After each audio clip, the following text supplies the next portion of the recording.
Welcome to Embracing Infinity, exploring the infinite oneness in the space of love and truth. Host Jennifer Rose is an international spiritual medium, healer, channeler, mentor, and transformational guide. Her focus is encouraging individuals to know themselves within the lens of their divine heart and highest potential, to evolve within the frequency of love and peaceful harmony. Now, here's your host, Jennifer Rose.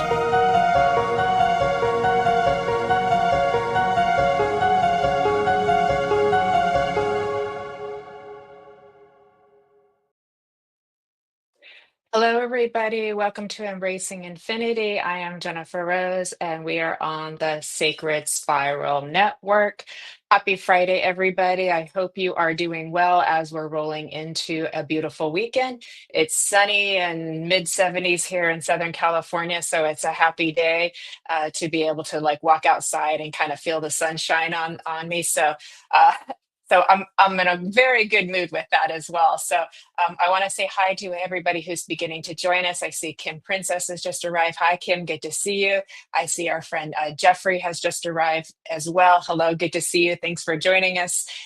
There's Sir Ronnie. Hello, Ronnie Shabazian. Nice to see you too, my friend. So everybody's starting to roll in. Please, you all, if you could click the heart button at some point during the show. Do a little hashtag live in the comments if you're over on Facebook. Subscribe to, if you're on YouTube, subscribe to the Sacred Spiral Network. Give us a follow if you can. Share whatever you can do. We really, really appreciate it. Hi, Arnie. How are you? Happy Friday to you too. So happy that you're here. Hello, KB has joined us. And Brenda, hi. Hi, y'all. Thank you for being here. Good to see you. Hi, Jennifer McCormick. I think I just saw you recently, didn't I? Of course, we were watching Lynn Juno's debut show today, the Kaleidoscope. It was so fun, so it was really great. So hopefully you'll get a chance to watch the replay if you weren't there. And she'll be back on again next month. The Kaleidoscope. She was doing ribbon readings. It was fabulous. So. Speaking of shows, later today, Kelly Brickle will be going live, our producer, at 2:30 p.m. Pacific. And then Michael, Christopher, and Jennifer Lee will be going live on Spiritually Imperfect at 5 p.m. Pacific time.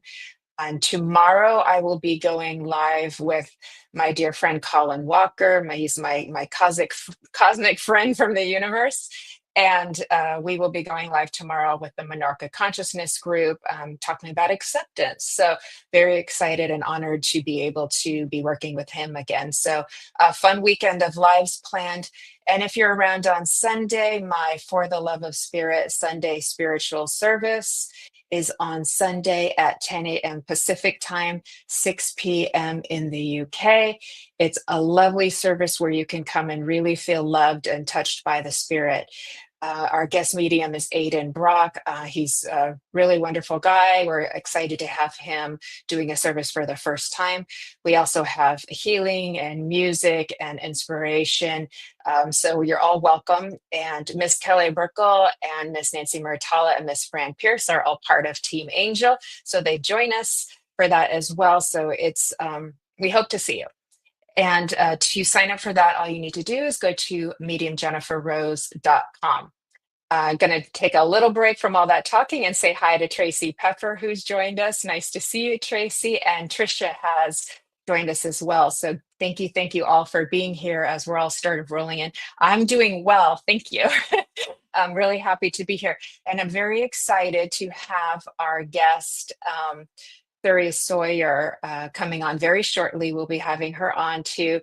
And we're talking about religiosity and evolutionary emotions. So we're going to go deep today. And I think it will be a very healing hour for everybody involved as well. So thank you for the well wishes too. So I'm going to do a little quickie check-in, and we're just getting towards the beginning of June and close to summer as well too. And I just feel like spirit kind of just popping in for a little quickie to say, We know that it's been an intense 2025. There really was no break or rest. It was full steam ahead from January 1st on for like almost all of us. And so, but we're still standing, kind of like that Elton John song, I'm still standing, right? So we're still standing, we've made it. So, but there's been a lot of transformation for happening in these last several months, and it's really kicked in gear. So I do believe we are all collectively um, getting geared up for some, very kind of special and spectacular evolution in our humanity and in our collective. So I'm just feeling like there's going to be some big surprises. So we just got to kind of buckle up, hang in there, but stay true to your path, to your vision, to your purpose. Just kind of keep looking forward. A little glance back. Wow, I've come really far, and then move forward ahead, and just kind of stay true and focused on that is kind of what I'm getting for that too. So I hope that's helpful. Want to say hi to Ava. Definitely, I'm open up to all the good energy too. Hi, Ava. Good to see you. Beautiful. Thank you for joining us. Hi, Kay Weezy. And hi, Teresa. Thank you all for coming in. And I think with that, we're ready. So I am so excited. Suri Sawyer's been on 3 or 4 times on Embracing Infinity because she has so much to offer. And we have a very special announcement as well with her today, too. Hi, Tamara. Good to see you. And we were speaking about this topic and thought it would be very helpful and healing for everybody involved. So you are in for something special. And with that, please let us all welcome Miss Suri Sawyer. Hi, Evelyn. Hi, Carolyn. Hi, Hello, Suri. everyone. Hello, Jennifer. So good to see you again. Thank you for joining me as my guest on Embracing Infinity once again. It's an honor to be here. Thanks for holding space for my mind. I know how that feels.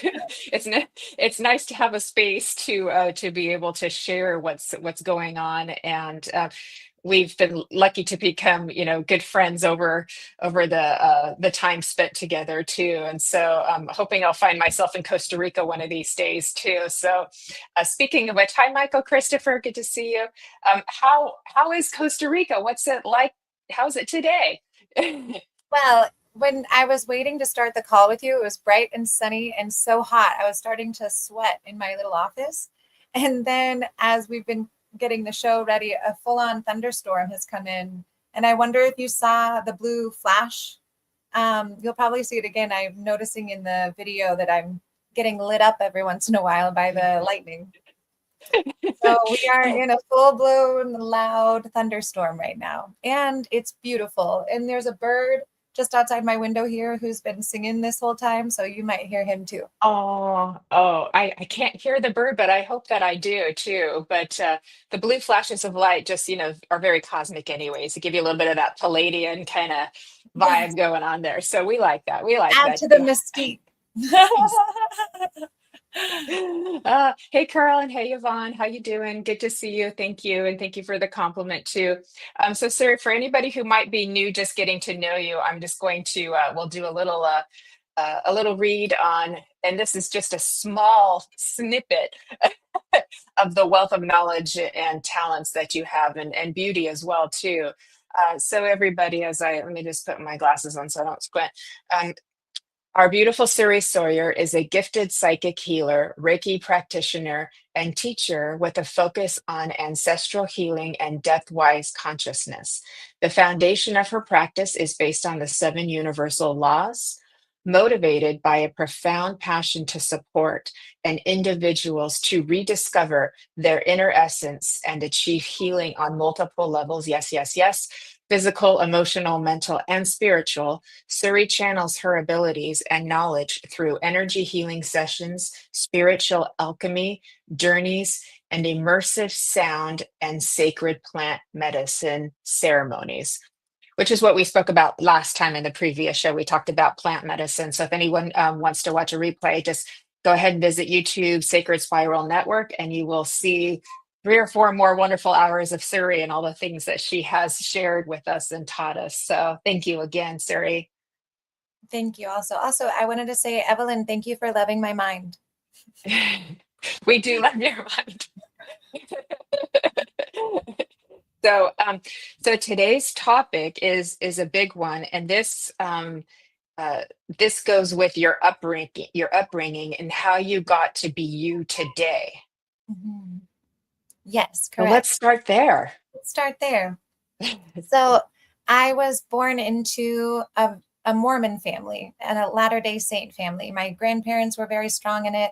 My parents were very strong in it. And I had an older brother and sister that were also very active in it. So when I came onto the scene on Earth, I got cast into the role of being a Mormon person. And I'm exceedingly grateful for that, because to some degree, it feels like growing up in that faith was like being born into a mystery school of its own. And as I grow and evolve and explore, I find there's so much truth in it, and the foundational layers of my own capacity to connect to something greater than me. I'm not sure it would be so strong if I wasn't taught to pray as a kid. That was one of my very favorite things to do ever. I would get in bed at night and I'd be like, time to talk to God. And I would just have these long dialogues with God, and wake up in the morning and have long dialogues with God. And every time before I would eat, I would pray. And so that started a connection to something greater than myself that, especially when I was young, felt very real and tangible, and accessible. So I felt open to connecting.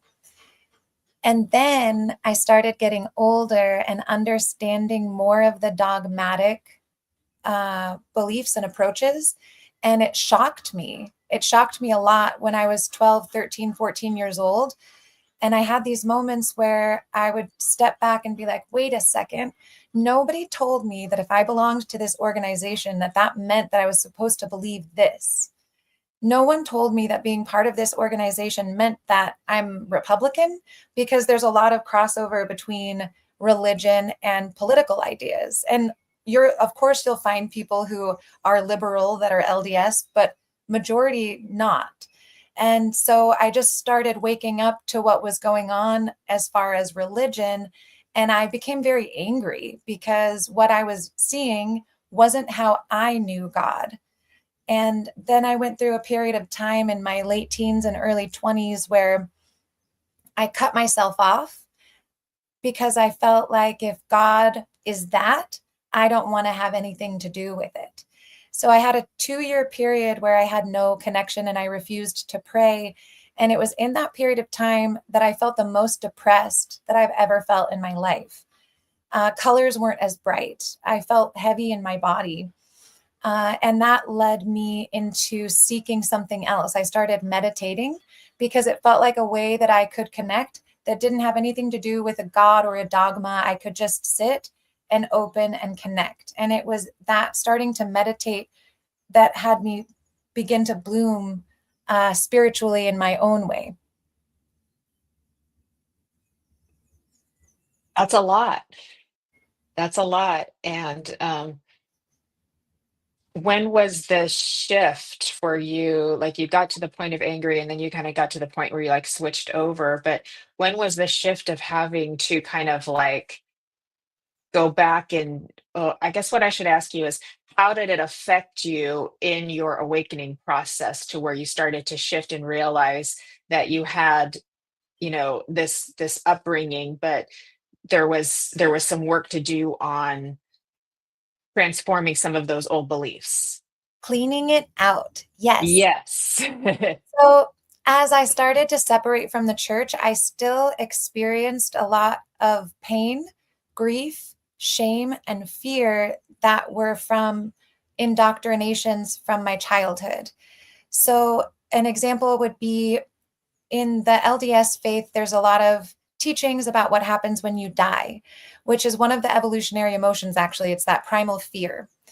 And we were taught that there's 3 degrees of glory, there's 3 degrees of heaven, and you can only be with your family if you make it to the highest degree of glory. If you don't make it to the 3rd degree of glory, you'll be separated from your family for eternity. And this actually was something that as a child kept me up at night, because I would think, oh my God, I said a bad word today. I might be separated from my family forever. Or, oh, my dad did this. Like, that's a sin. We're going to be separated forever. So it would cause me a lot of anxiety, because I was young, and I was taught these things, and they were very scary things. So even as I started my separation, I would still have moments of panic that I had messed up so badly, and that I needed to go back and try to fit in. And I tried a couple of times because of that fear that was driving me, that I did, what if it is right and I've just royally screwed up the whole thing? And that was, so there was maybe 4 years where that still affected me, from like 17, 18, 19, 20. In that period of time, the fear of dying and being separated from my family, I was really working that one out. And I also was working through general guilt around sex and sexuality, guilt around how I dress, guilt around how I speak, guilt around the kinds of friends that I had, because I wasn't hanging out with Mormon people. So I would still, it took me years also to process feeling guilty. For example, this shirt that I'm wearing now, this is so not okay, right? I should feel guilt about wearing this.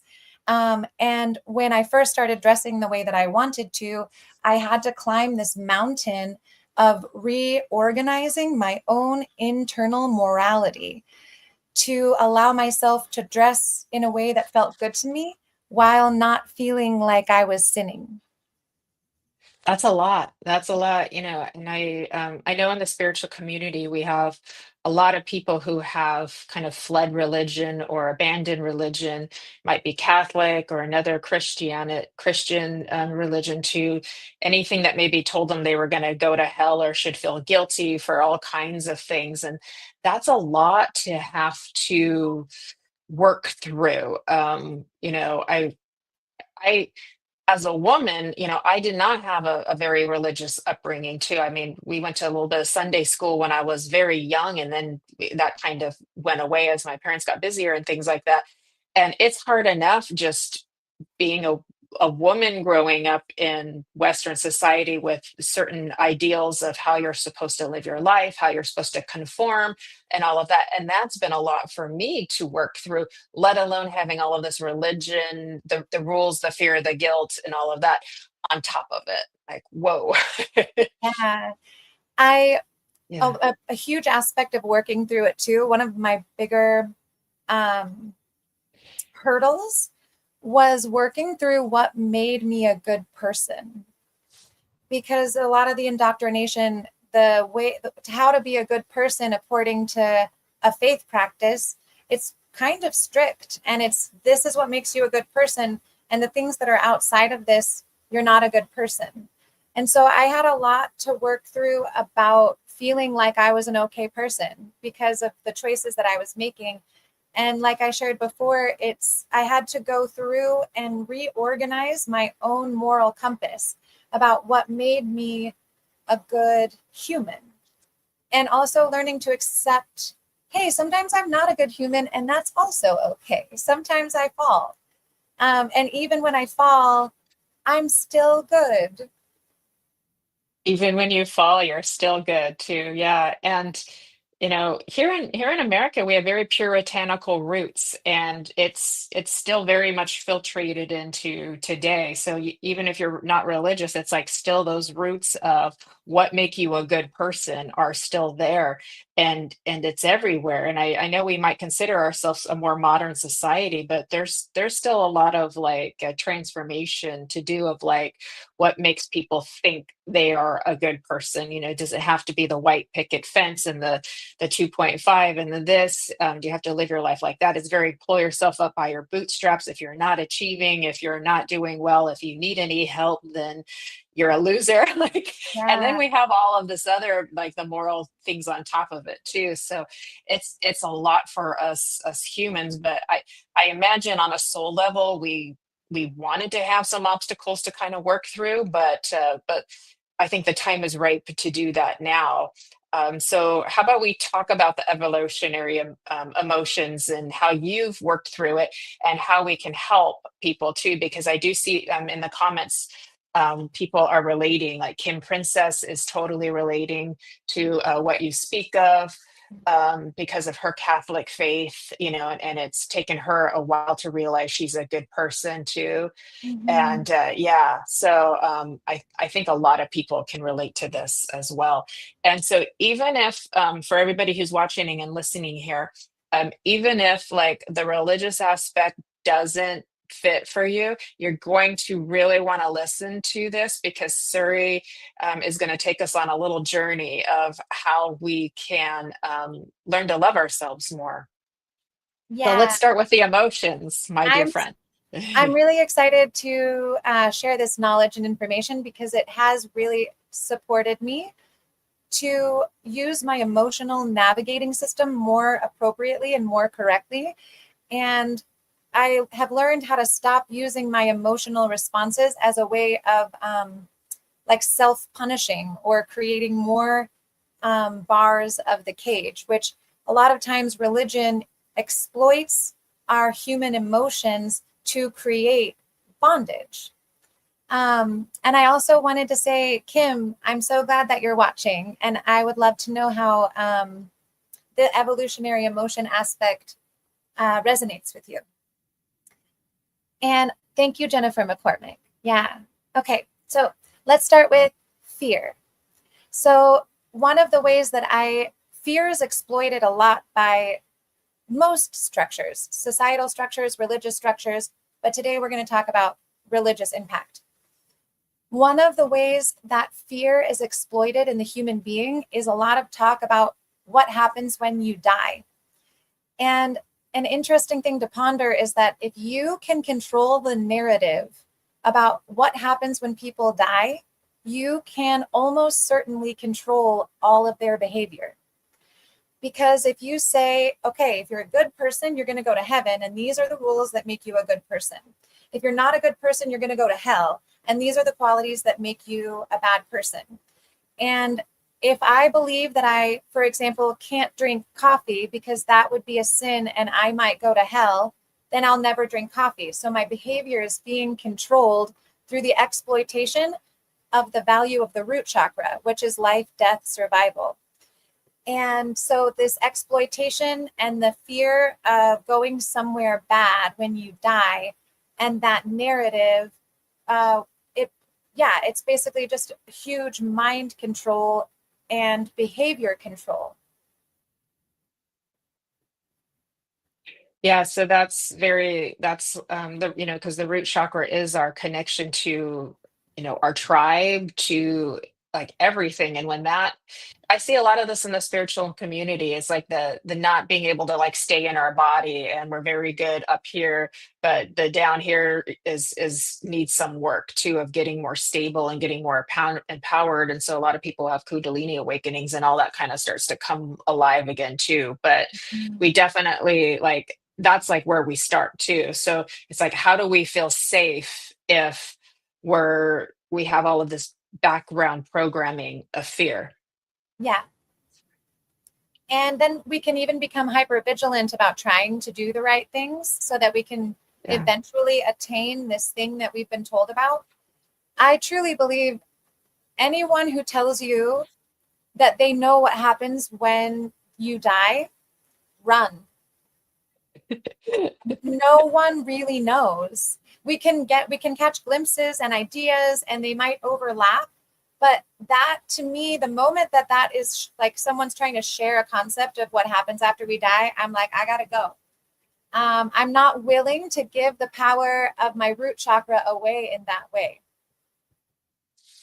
As mediums too, we do a lot of that, and there's a lot of different versions of what we think happens in spirit world too. And so we do the best we can at going by like our communication with loved ones too. But you are absolutely right that we don't know for sure anything until we hop on over there. Right. So, and then we'll know. Yeah. Hi, Colin. In the Okay. essence too of the fear of going to heaven or going to hell, there's an element to all of them that creates social domestication, or a space to socially domesticate each other. And part of the way that that works is that if, for example, with my family, I would, if I believed that we were all going to be separated if not all of us behaved correctly, then I'm going to be really invested in making sure that they also follow all the rules. And so it starts to grow into this auto domestication, where my fear that you might go to hell would have me try to get you to behave better. So it's not just the structure anymore, but it's everyone that's involved in the structure auto domesticating each other into what they perceive is the best behavior. Yeah.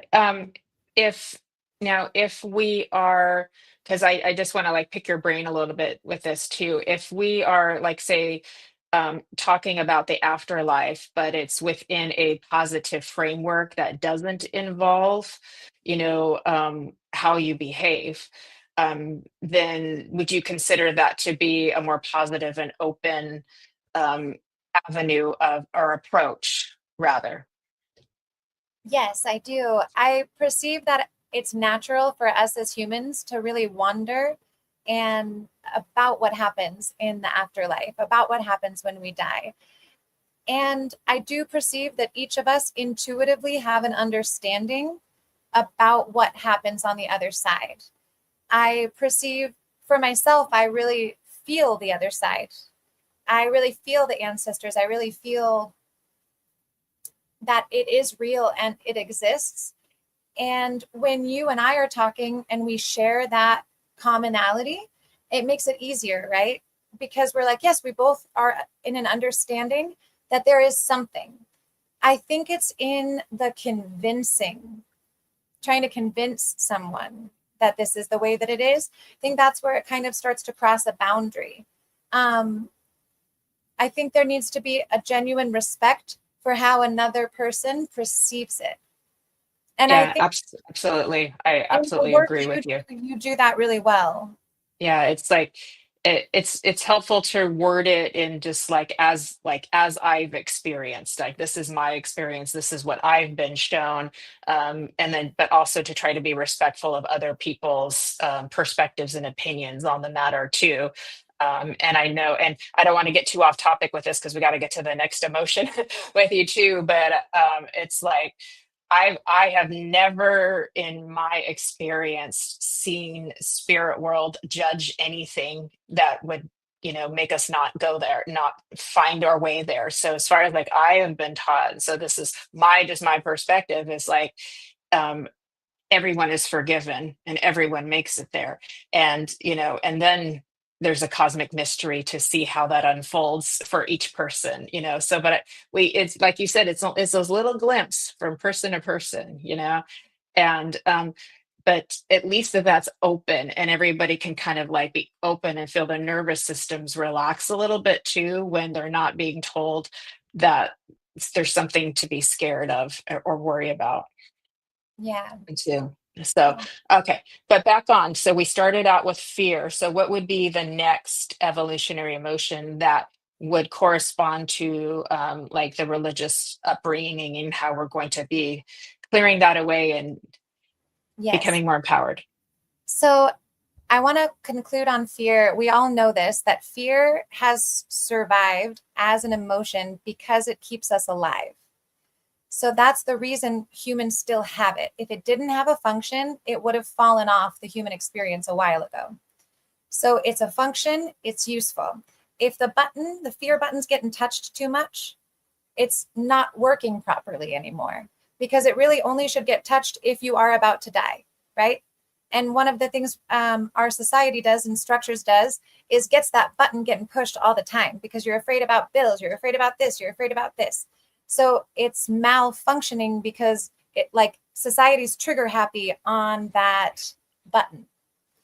It's the Yeah, same when so we, yeah, it's go the ahead. amygdala. It's like I was just going to say, it's like so the amygdala, that lower brain, is just constantly, and so it makes it really hard for us to kind of like switch to our higher thinking when that's been going so much. And I think spiritual people get really hard on themselves, like, I shouldn't be feeling this, I shouldn't be feeling this, I shouldn't be doing it this way, I should be doing it this way. But we don't realize how hard it is, because that's what the nervous system has been doing for years after years after years. And to get out of that takes some practice and some time. So if we could just give ourselves a little grace too. Yeah, I agree with that.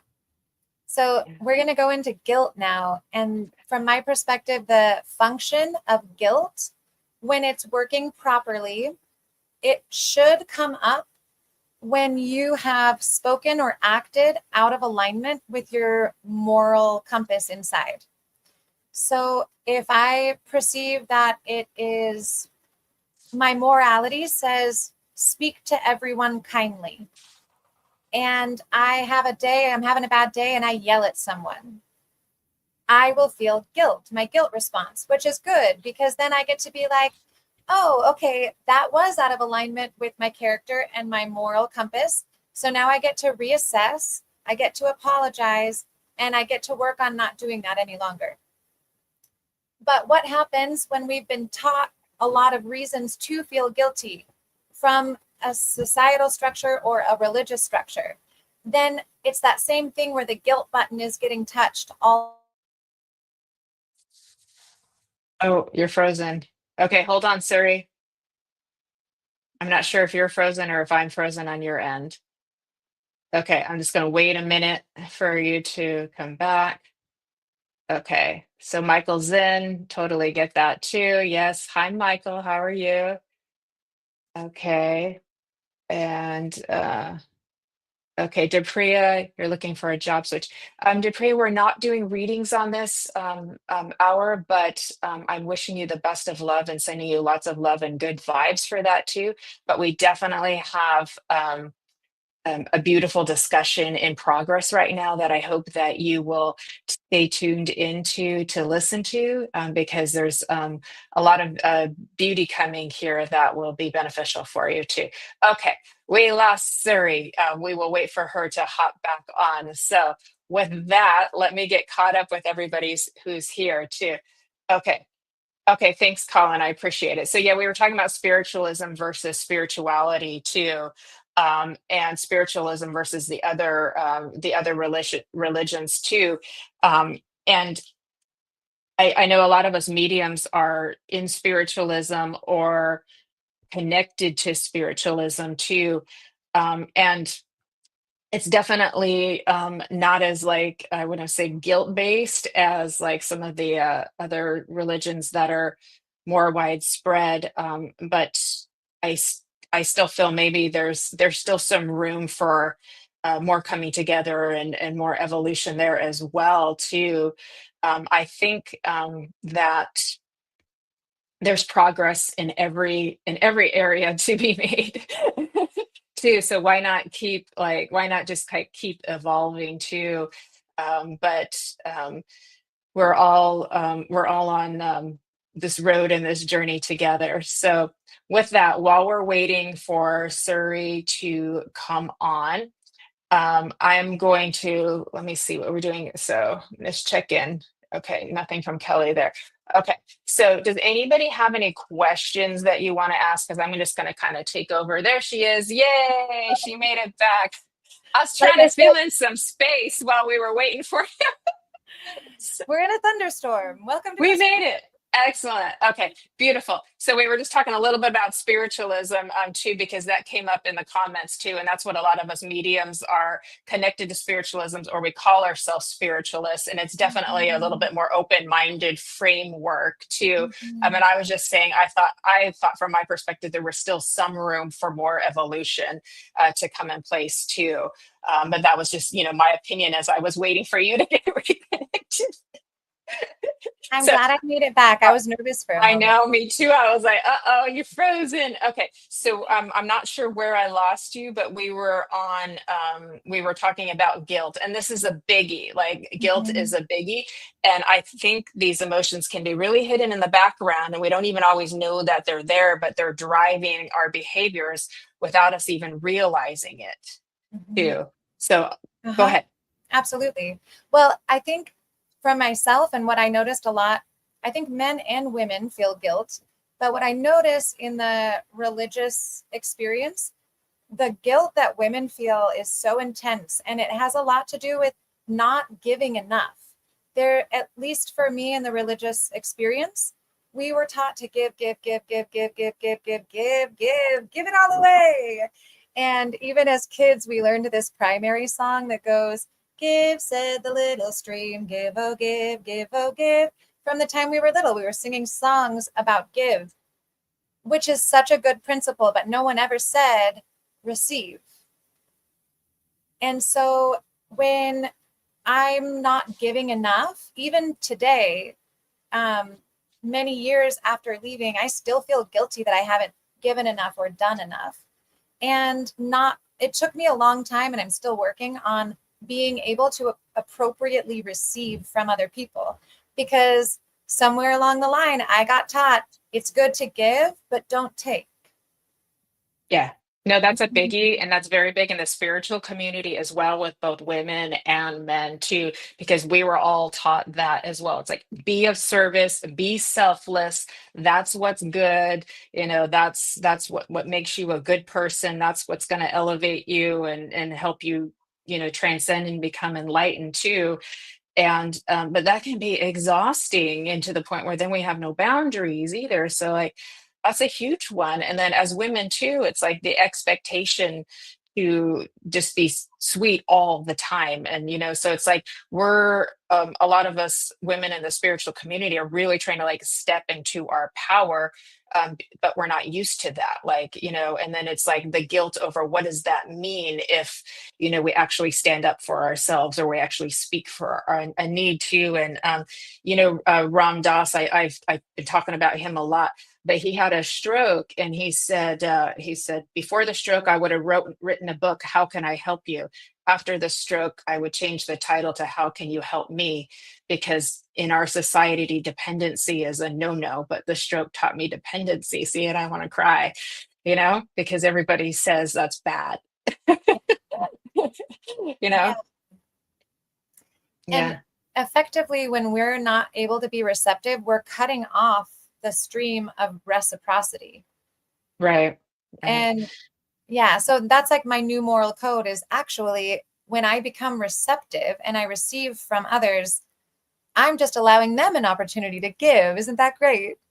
Exactly. Yeah. And we do deprive people of their wanting to give to us if we're not willing to receive as Mhm. well. And we say, no, no, no, no, And so you're absolutely right. That is a gift as well to somebody to receive. And spirit world is always trying to give to us, like, give us healing or give us this. And they're like, just sit there and let us do it. You don't have to like add to anything. Just sit there and let us give to you. Yeah, To try to teach us that too, to be in the receptive. That's very masculine and feminine too, as well. absolutely. Receptivity is considered feminine, and like giving and generosity is typically considered masculine. And we hold both within us. And in order for our heart to be balanced, we must be in equal give and receive. Otherwise, our heart actually is the part of us that starts to get wobbly. Okay. So if women are constantly giving, does that put us kind of in the masculine role, to where we're not able to kind of, because there's been a lot of talk about the divine feminine and coming back into receptivity too. So would you be able to add a little bit of that, and then we'll get on to the next emotion? I'm Yes, I'm absolutely. having fun with this conversation, as you can tell. Yeah. Okay. So masculine and feminine, and the nature for women to give, give, give. So I love this analogy. I learned it from someone who was teaching me Jewish mysticism, Michael. He Ooh. was talking about the masculine form of love is very much like how sexuality works for men. They can generate and just keep going. Like, they can generate and spread their seed everywhere. And so the masculine form of love is give, give, give, give, give, give, give, give, give, give, give, give, give, give, give, give, give, without limit or condition. And for the feminine only has a certain amount of eggs, and it takes so much from the feminine form to give birth. it depletes nutrients, and your body has to take time to recover. So for the feminine is meant to be incredibly discerning and have strong boundaries. So a great example of this, a feminine form of love, is to say no. If you have a child who loves candy bars, the masculine love actually says, more candy bars, have all the candy bars, have all the candy bars. The feminine form of love says, you may have one. Because too many candy bars, makes for a sick child. Yeah. Yeah. And we need the balance. We need the balance. The yeses and the nos give us the balance to help us be as healthy as we can be. Yeah. So the feminine gets to be discerning about what it receives. Okay. I love that. So, and I can tell by the comments, like we're, as women are starting to we're relating to what you're saying, and Kim is saying it's hard to be dependent. It's humbling, but necessary too. And, but I mean, I can feel, because you know how clairsentient I am and how empathic I am. It's like, I can feel the people who are watching and they're all just like, yeah, take a deep breath, because it's like, we need to hear that as well. Like, it's important. Yeah. On the topic of being dependent, like being in a relationship where the masculine is providing and the feminine then, to a degree in the physical reality, is dependent upon the masculine, it's a very vulnerable dynamic for the feminine. And I also understand that it can be an extremely stressful one for the masculine. And I often invite men to imagine what it would be like to be in that position of incredible vulnerability. That a woman being that vulnerable to you is her gift. And the way you care for her and treat her, if you are able to uplift her and hold her in a beautiful way, she will pour upon you just the nectar of life. If something's going on in the dynamic where she's not feeling honored and respected, it shuts down the function of the nectar center in the feminine, and she can't access it herself or give it back to you. Yeah. And then nobody feels like they're getting anything. And that's why we see a lot of relationships, fall apart and shut down and things like that too. So that makes sense. Thank you for shedding light on that. I know I got you a little bit digressed topic, but we go with the flow of what's needed to, but that was absolutely beautifully worded and so eloquently put too. So I just want to kind of put a little beautiful container around that as well too. And that doesn't mean women can't work and make money, because this is a society we live in. So it's like there's different levels and kinds of dependencies, but just to allow someone to give to you, allow someone to help too. And I've seen as a medium too that I've noticed that when I bring in, and I'm gonna make it really, really quick, but when I bring in spirit people from loved ones from the other side, very often they were the people who had very in control, hyper independent early parts of their lives tended to get something regarding their passing that required them to receive a lot of care, to be very vulnerable, almost like the soul was starting to balance itself out, to have the different polarities of that experiences. So I just want to throw that little nugget too. So we are giving our souls the gift to allow change, to allow the polarities to happen too. So I will let that flow into emotion number 3. Are we on 3? Before we move on, I want to talk about sexuality. Okay, fun time. Like I said with fear, if someone or if a structure can control the narrative on what happens when you die, they can control a lot of your behavior. In a lot of religious structures, there's a lot of information about what you're allowed to do with your body and what you're not allowed to do with your body. There's also a lot of content about what you're even allowed to think or not think about when it comes to sex and pleasure and things of this nature. Now, when someone can control the narrative on what you do with your sexuality and the sacral center is directly related to reproduction, obviously, but also to our creativity.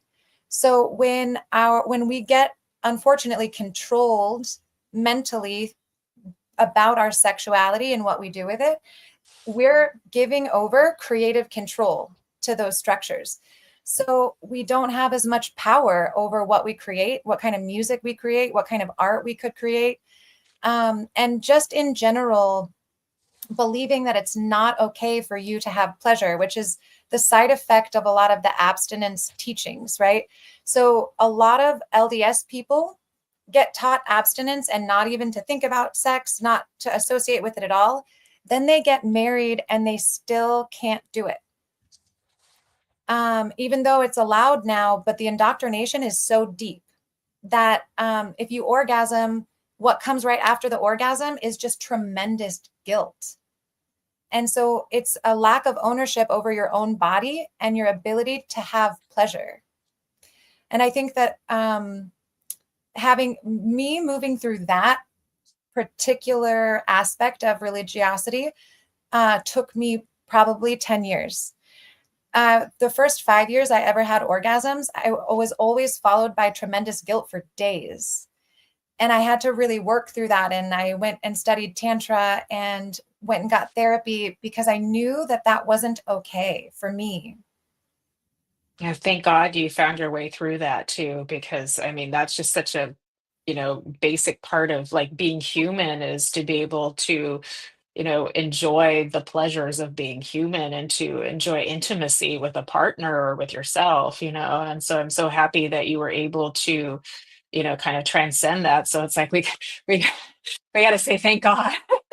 Thank God for that too. And it's very, again, we're this country's very deep rooted in puritanical values with the different religions that we come from, and so those traces, those elements are still in there. It's like that. It has a function and not this function too. And even if it's not directly taught to you, it's still kind of like laced in, the belief system. So you might see it on TV or in conversation or just in how you as a child observe people behaving too, that it's not talked about a lot too. So I'm happy that we're able to speak about this openly in such a beautiful and purposeful and sacred way to help kind of add to the discussion and helping women and men to grow and evolve, because that's what we're all trying to do here. Evolutionary emotions. Evolutionary emotions. Yes. Right. Okay, Shall beautiful. we go to shame? Are we ready to go to shame? Okay, let's go to shame. Shame. Unless anybody else wants to say anything else about pleasure and sex. Well, oh, okay. We were talking, um, the female genital mutilation. It's actually quite common in early child marriage, especially Africa, Europe. Even in America, you're still going to find some of that too. That's still a thing. People still do that. There's a lot of places that are trying to stop it. There is some work being done, but yeah, Evelyn's right. Thank you, Evelyn. Yeah, So, thank you. shame. The evolutionary purpose of shame is to let you know when you are out of boundaries with your peers and your community. And it's really important. I hear a lot of people talk about, let's eradicate shame. And I was like, I don't think we should do that. Because what if someone misbehaves toward you and then they just never feel bad about it? They can't catch it because there's no shame function. So shame is really important. It helps us to be able to stay in communities that can remain healthy, because we do have societal rules that we all enjoy, like please don't leave your trash on the sidewalk. If you're dropping trash all over the sidewalk, I would pray that you feel a bit of shame about it, because it's going to take every single one of us to keep the earth clean, right? But what happens with religion and different societal structures is we're taught so many things to feel shame about that we don't necessarily need to feel shame about. For example, the way that you dress. You don't need to feel shame about the way you dress. Express yourself. The words you choose to use. Yeah, like speak what is true and real for you. You don't need to feel shame about sharing what's real and true for you. Even different behaviors, like having sexual attraction towards someone when you're a teenager. You don't have to feel shame about that. That's totally normal. So getting it, again, that comes to heal that aspect. We get to catch when we feel shame, we get to ask ourselves, what am I feeling shame about? And then we get to readjust our moral codes. Am I really harming my community when I dress like this? Am I really harming my community when I behave this way? Am I really hurting my society and if the answer is no, you get to work on that little piece for a while until it comes out and you can behave the way you desire and dress the way that you desire without incurring shame. Okay. So it has a function, it has a purpose, but it sounds like what you're saying is it's overused as, kind of a form of really controlling people too, as well too. And so it sounds like what you were suggesting too is we can really ask ourselves that question: is this an appropriate emotion for what's happened or what's perceived to have happened, if that makes sense too. And so it's like we can make adjustments, we can be more mindful, we can learn from our past and say, well, I wish I had done that a little bit better, or a little bit differently, or in a different way. And then I think we can then move on and let go, and you learn, right? But what you're talking about is like, these are over things that are not appropriate, like, and they affect our level of happiness as well. Yeah, absolutely. There's also some evidence that supports that when in our pubescent years, we're the most acutely attuned to shame because we're starting to leave the family bubble and come out more into society, and we're interacting with teachers and other adults. And so we're starting to interact with shame in a different way that's outside of the household. And in the pubescent time, if shame is overused to correct your behavior, it's one of the leading causes of generating narcissistic tendencies. Because at the core of a narcissistic personality is overwhelming shame and a low self-worth. So when the shame button gets pushed too much in our pubescent time, it can lead to serious personality disruption.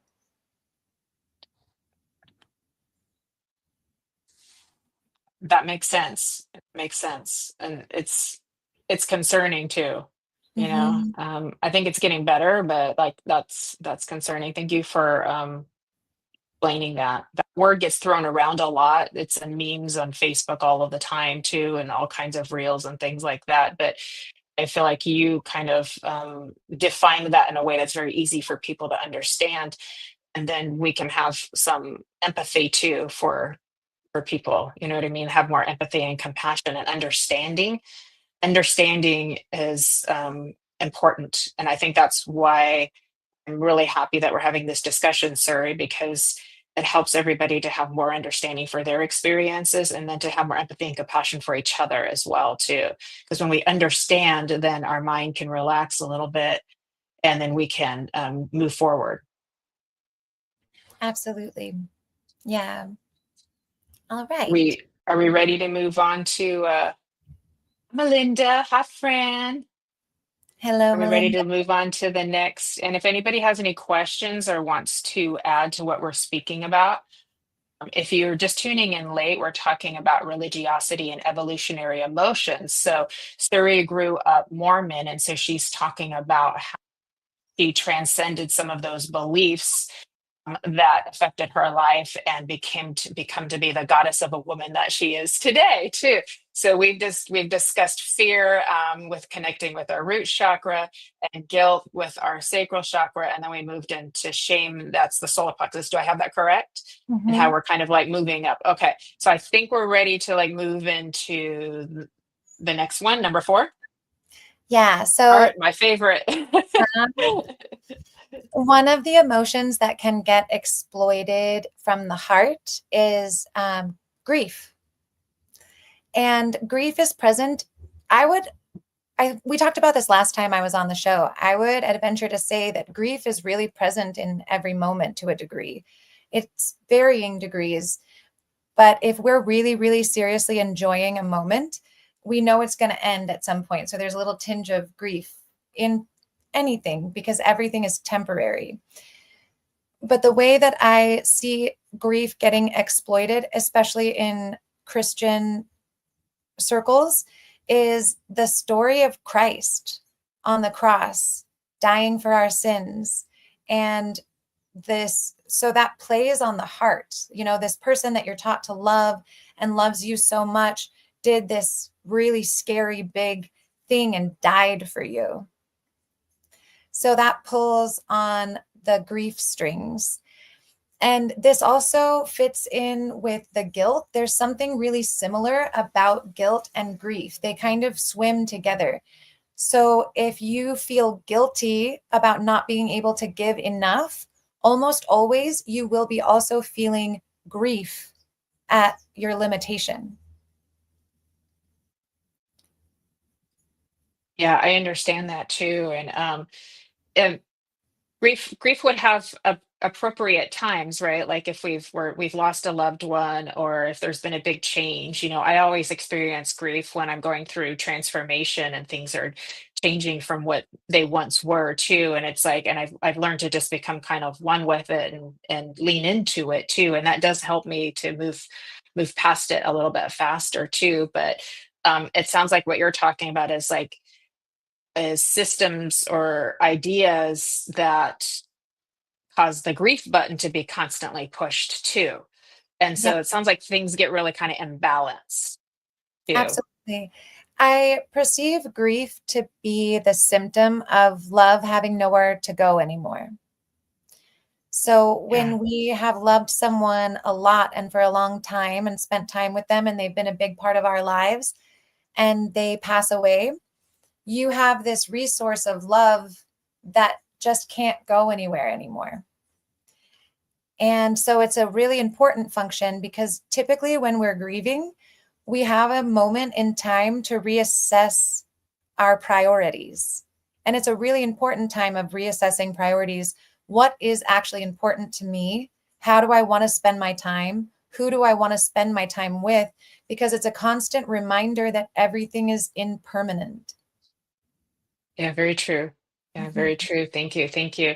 Um, it's funny because in the magazine that Colin and I are both in, and it's like we're talking about surviving lost in the next issue. So we were just talking, and that the piece that I'm writing is about that space that needs to be filled too. So it's interesting that you just said that, because I was like, oh, that connects with something like I just like, oh wow, like look at ding ding ding, the synchronicities is awesome. So um Colin is saying he feels like shame, guilt, fear, that they're illusions and they're from the ego, and the energy of them should be faced, transformed, dissolved, and then we can move on from those lower frequencies into higher frequencies. Yes, Colin, I agree that all of these emotions, excuse me, should be Oh, faced and transformed. Um, I also perceive, excuse oh, me, God bless you. thank you. As long as we're in these human bodies, it's kind of our ego is part of it. Otherwise, we lose the individual nature. So I don't perceive that we'll eradicate our egos. And I perceive that these emotions are guideposts that have gotten way out of control. And to completely remove them, I'm not sure about it. I don't know if I agree with the top part. However, I do think that they should be faced and transformed into higher frequencies. I like that too. I like higher frequencies when we can get there too, and it's like this we kind of do this, you know. To up, you're frozen again. Okay. And then Kim Princess is saying, Suri, you're right. Grief is always present, especially when you're having a good time, because you know it's only temporarily. Yeah. Evelyn is saying, agree, Colin, let emotions move through and get past them. Okay. And just checking, it looks like I think Suri's frozen, but I'm not. She's in a rainstorm, everybody. Oh dear. Okay. Jennifer, you're talking about the guilt you feel that your partner was alone when you passed. I'm so sorry, sweetheart. I'm so sorry. I hope that you're able to kind of work through that too, because I'm sure he would not want you to have to keep processing that as well, Jennifer. So God bless you, and sending lots of love too. And if this helps, Jennifer, as a medium, what I've come to understand, because I've had so much repetition of this experience from multiple loved ones, is that the soul kind of chooses how it wants to go and when it wants to go. And so if they want to pass alone, that's typically what's going to be arranged and how that happens. And I know as human beings, like, we don't understand that too. But I've, as of yet, never had a loved one come through and say like something went wrong there, if that makes sense. I hope that's helpful. So I can give you lots of love, Miss Jennifer. Okay, Suri's back too. We were just going through all the comments. Beautiful. Thank you for your patience with this Okay. thunderstorm. Yeah, all good too. So, and then let me see. Evelyn saying, as humans, we get to experience them, but not get caught up in them too. It's very easy to become the emotion, right? Versus to lean into it with your awareness and let it feel and flow through you. Like I'm still working on. I'm getting a lot better, but for most of our lives, we become the emotion. We're tranced out and we can't get ourselves out. That's how deep the illusion of duality is. It is not for sissies trying to get out of duality. And I've been doing this a long time. Yeah. Yeah. Okay. Let me see here. Okay, Carol, crazy dream. You woke up so emotional and drained and you feel like, oh, you don't know what it is. Can you please help? I'm so sorry for that, Carla. We're not doing intuitive messages right now, but I definitely want to send you a lot of love. And I do know with dreams, they're usually our consciousness trying to tell us something, but because dreams are so symbolic, it can be a little bit hard to decipher those. But I want to send you a lot of love with that as well too, and try to manage your stress if you can too, because that's really going to interrupt your sleep as well. So thank you, Carla. Colin's really enjoying the conversation. And let me see here. What else we got? Okay, no one is ever alone, I promise. Thank you, Evelyn. I agree with you on that, and so I've seen. Okay, so let's get back on track. And we were on grief. Okay, we're still on Yeah. grief. Okay. Yes. And for time's sake, I'll take us up to the next one. So I perceive the upper chakras are reflections of the lower chakras. So when we get to the throat, it's also reflecting the solar plexus, which we talked about was shame. So what can happen up here at the throat is the option for being dishonest or receiving something that's dishonest, or the sensation or desire to want to hide or keep secret, keep hidden. So if we've done something and our shame response is getting pushed a lot, we may take parts of ourselves and try to push them so far into an unseen place that we start being dishonest with ourselves. And then also as a result, we start being dishonest with other people. So that shame response and that honesty thing, as they work together, can create a field, a distorted field where nothing is true. And it starts to get really difficult to tell the difference between what's true and what's not true. And forgive me for this opinion, but I perceive most religions have so much truth in them, but they've been distorted enough that it causes what we've been talking about, which is the exploitation and the manipulation of these primary human functions. Yeah, so all of these emotions are normal. They're part of being human. They're spiritual even too. I think the soul wants to experience a variety of emotions, but when we look at it in this 3D perspective, it's like putting them on overdrive. And as a community, we're all trying to transcend. We're trying to get into the 5D. We're trying to elevate. We're trying to raise our frequency. We've got to work some of this stuff out to help us get there. So that's a lot of beliefs that are, limiting beliefs that are literally limiting us from becoming our fullest selves, until we're willing to do the work to help kind of transcend those. And thus we develop a lot of, I've done some work with the dark types too, of, these different strategies people go into to try to deal with all of this stuff, and then put on this big kind of like front. that's the part too, that we hide all of that too. So it's like that's why we see people who are controlling. That's why we see people who are possessive. That's why we see people get contemptuous, and we wonder why all of these behaviors happen too. And so there's a lot to work out. I know we can't do all that in one little hour, but with that, I'm having so much fun talking to you about this stuff too. So it's like I know we could probably go for hours, but I'm gonna stop myself. Hold myself back. But should we move on to the next one? Okay. Yeah. So up here, we're going to deal with the process of illusion and being able to discern what is an illusion and what's not an illusion. And actually, I really like that it's come up a couple of times that, these emotions are just illusions. Well, to some degree, it's all an illusion, right? So it's hard to tell what's real and what's not real. With stories from religious mythology or stories from the Bible, they can lead us into pretty serious illusion. And so a lot of times we may get taught things that are so outside of what's real that it can break people's brains. Yeah. And so getting religious structures exploiting the aspect of us that can connect and can see, when they are telling us what exists, then we don't get the opportunity to discover for ourselves what exists. And we can take ourselves far into some journeys of going down into whatever the illusion might be. I think illusion is hard to talk about because none of us actually really know what is real.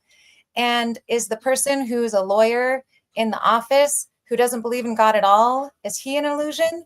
Or is the person on the side of the street talking to angels in the illusion, right? It's really hard. No, none of us actually know. Yeah.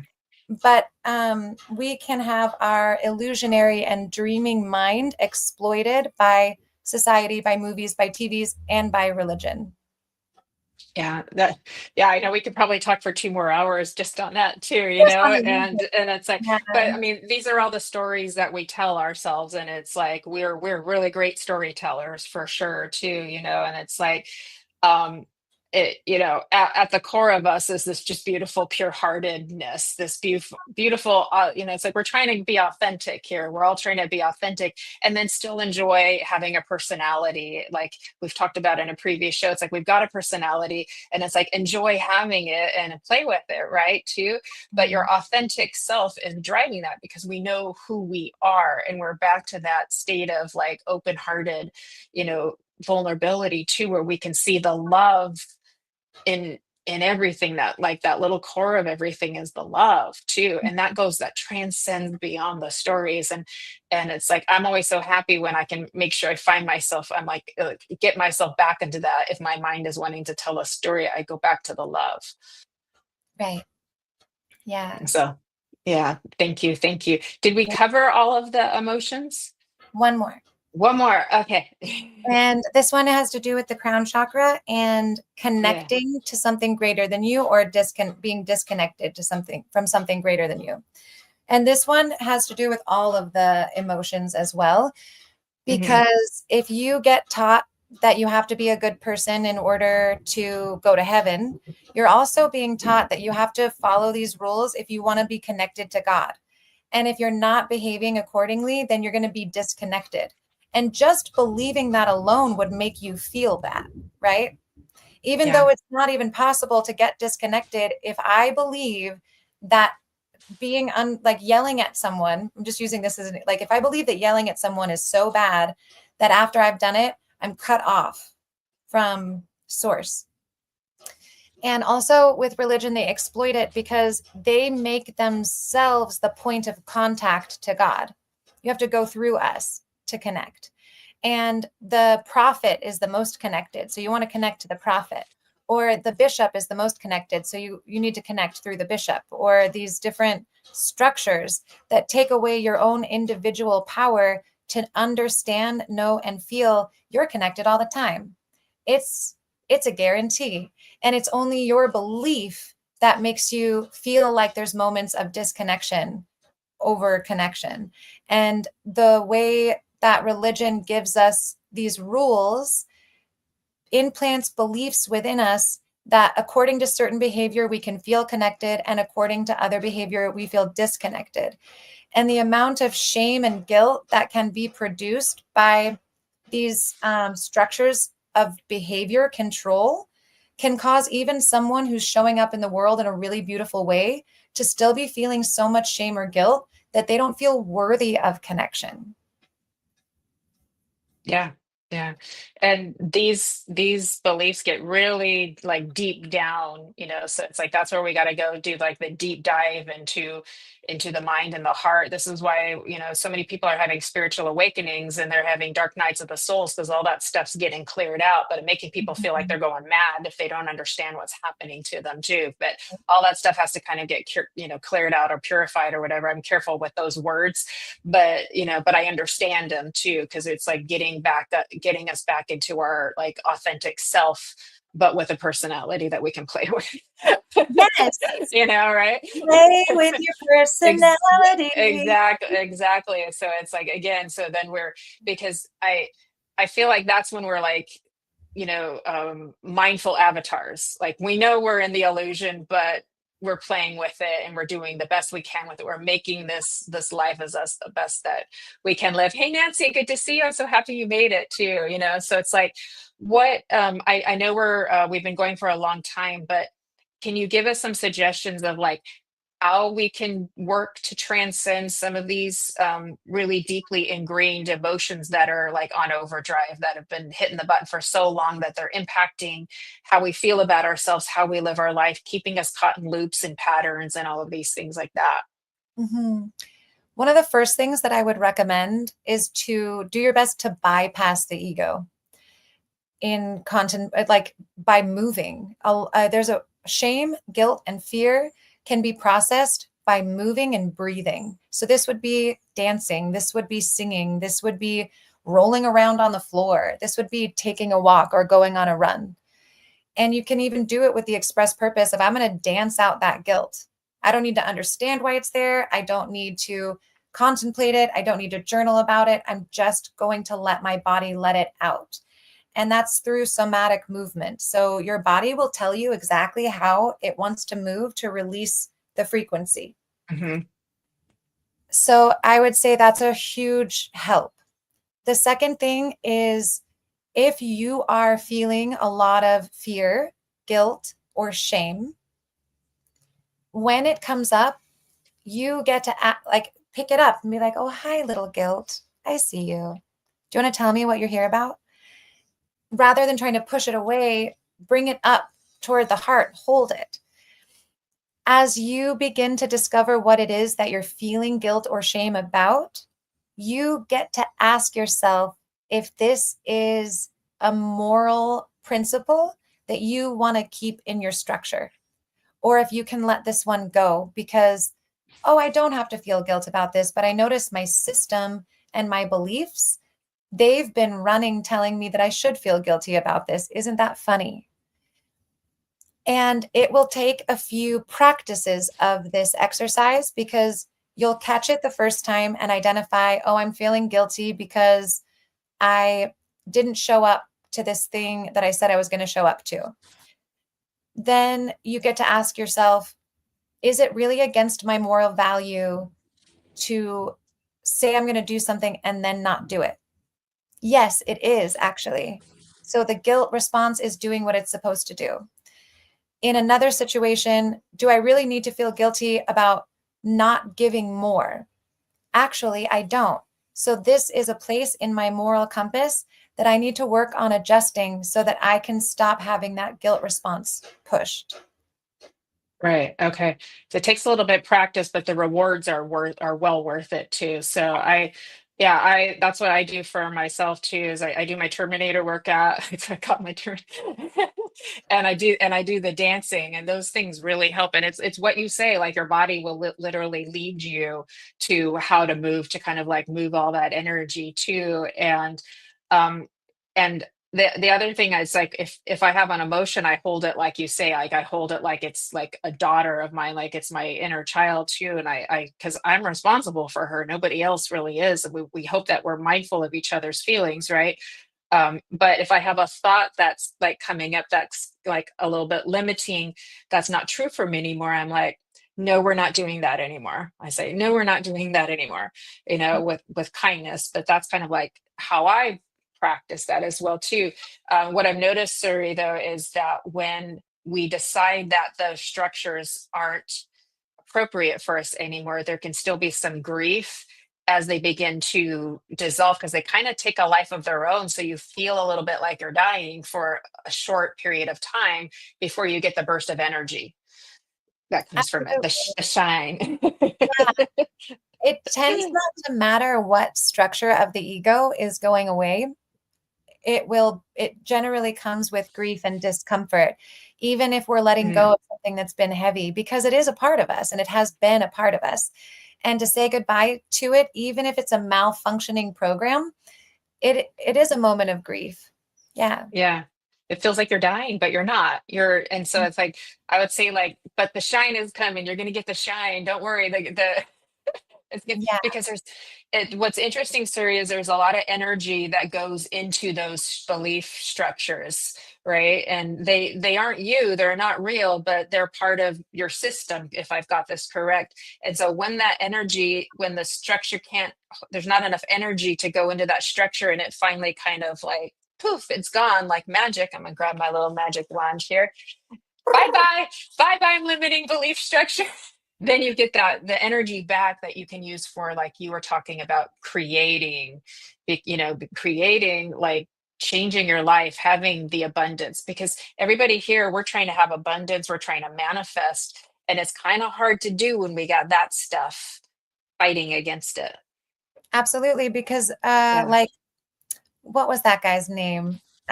He was saying like they're dense, heavy, low vibrating emotions that yeah, common that yeah, can they're like vampires. Those emotions are vampiric. So they really do yeah. siphon off our glorious creative potential, as well as our potential to love, as well as our potential to connect. So when those emotions are really strong and present, we will be heavier mentally, emotionally, physically, and spiritually. And so yeah, as we can break down some of those structures, we return our valuable life force back to ourselves, and then we can allocate it in ways that feel really in alignment with our most authentic soul. I love that. And we can live our best life. And we actually do get to be happy in this lifetime. We do get to experience joy, and it's not a fleeting, once in a while kind of emotion. Yeah. Yeah, I think that's a good payoff for doing the work of releasing all of the emotions, and at least in the sense of, in a way that's not serving us, and creating beliefs that are holding us back from our fullest potential. So, like, thank you so much, Suri, for for sharing your wisdom with all of us too. It's been very, very enlightening. And I know we have a special announcement, so don't go anywhere, everybody. We have a special announcement. But just a quick reminder, Kelly Brickle will be on in about an hour, and Michael Christopher and Jennifer Lee at 5 p.m. Pacific. And Colin Walker and myself are going live tomorrow at 12 p.m. Pacific, 8 p.m. in the UK. We're talking about acceptance, so it'll be a nice like topper to what we talked about here today. And Sunday service is this Sunday. If you haven't already, pretty please hit the reaction button, like, share, subscribe, follow. We thank you, thank you, thank you. And now we have a special announcement, Suri. You've got a show on the yeah. Sacred Spiral Network. Yes. And it debuts on July 2nd. I am so happy. I am so happy for you and so excited. And I feel like it was meant to be. So everybody, like, mark your calendars for July 2nd, because Suri is coming to the Sacred Spiral Network. Yeah, yeah, yeah. I know there'll be another announcement show coming up too, but I'm very, very excited for you, because I know that our community, is going to benefit so much by everything that you have to share and offer to us. So it's really been divinely orchestrated. We're very lucky with that too. Is there anything else coming up? I know you've got your Harmonia Davina. Divina. I Yeah. always want to say Divinia. Harmonia Divina is your retreat in Costa Rica that people can come to, correct? Yes, absolutely. And I saw somebody at the beginning of the show asking if they could come for some joyful plant medicine, to which I wanted to say, yeah, come on down, message me. You can Okay. find me through the website, womanbealive.com. And yeah, come play, come visit, come spend some time in nature, come jump in the river. It's a really beautiful place to be. I would recommend looking it up. Look up Chiripo Mountain. Oh, that's awesome. I know. I hope, you know what, you know me, I'm trying to make it. I'm working on coming to Costa Rica. Yeah. So that's awesome. Okay, my beautiful friend, I know we're up for time, but any last words or final thoughts you would like to leave with all of us here today? And thank you everybody for being part of this, staying with. I know we've gone a little over, so thank you for hanging in there with us and for all of your love and support and your comments. So you guys make the show, because if you weren't here, then we wouldn't have one. So thank you, thank you. Yes. Okay, handing it over to you. I would genuinely like to say thank you to everyone who participated and left comments. And if you were resonating with any of these things and you're identifying them in you, I would love to work with you and talk to you about that shifting and reconstructing the internal moral compass so that you can release some of those heavier or denser emotions. And thank you so much, Jennifer Rose, for having me on. And thank you for being such an incredible host and space holder. And that is all. Thank you, Suri. I love you so much. So thank you for being my friend, and thank you for being my guest on Embracing Infinity. Thank you to Miss Kelly Brickle, our producer. She takes really good care of us. This is one of the best produced networks out there, and that's because of Kelly. Thank goodness. So we were so grateful and honored that she took on this labor of love a little over a year ago too.